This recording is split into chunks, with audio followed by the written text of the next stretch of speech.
ಬೆಳಿಗ್ಗೆ 7 ಗಂಟೆ 7:30 ಸಾರಿ. ನೋಡಿ ಪಾರ್ಕಲ್ಲೆಲ್ಲ ವಾಕ್ ಮಾಡ್ತಾ ಇದ್ದಾರೆ.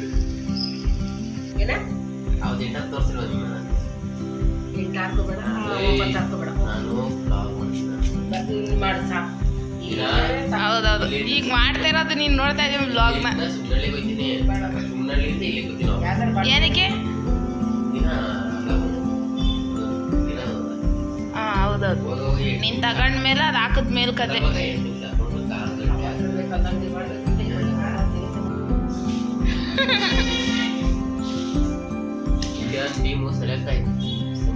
ಅದು ಯಾಕೋ ಏನೋ ಮೂಳೆ ಮುರಿದೋಯ್ತಂತೆಲ್ಲ ಹೊಟ್ಟೆದೇನು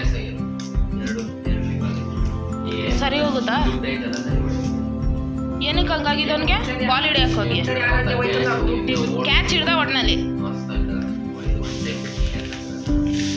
ಅದು ಅವನು ಹಿಡ್ಕೊಂಡು ಕೆಳಗೆ ಬೀಳುವಾಗ ಹಂಗಾಗಿದ್ ಮೂಳೆ. ಅಡ್ಮಿಟ್ ಅವನ ಹಾಸ್ಪಿಟ್ಲಲ್ಲಿ.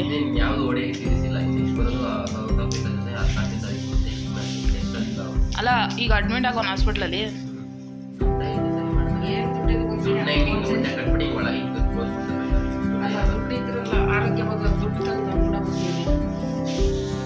ಅದವ್ರು ಹಿಡಿಯಕ್ಕೆ ಹೋಗ, ಅವ್ನಿಗೇನು ಬೇಕು ಅಂತ ಮಾಡ್ಕೊಳಕ್ ಹೋಗೋಣ. ನೀನು ಚೆನ್ನಾಗಿ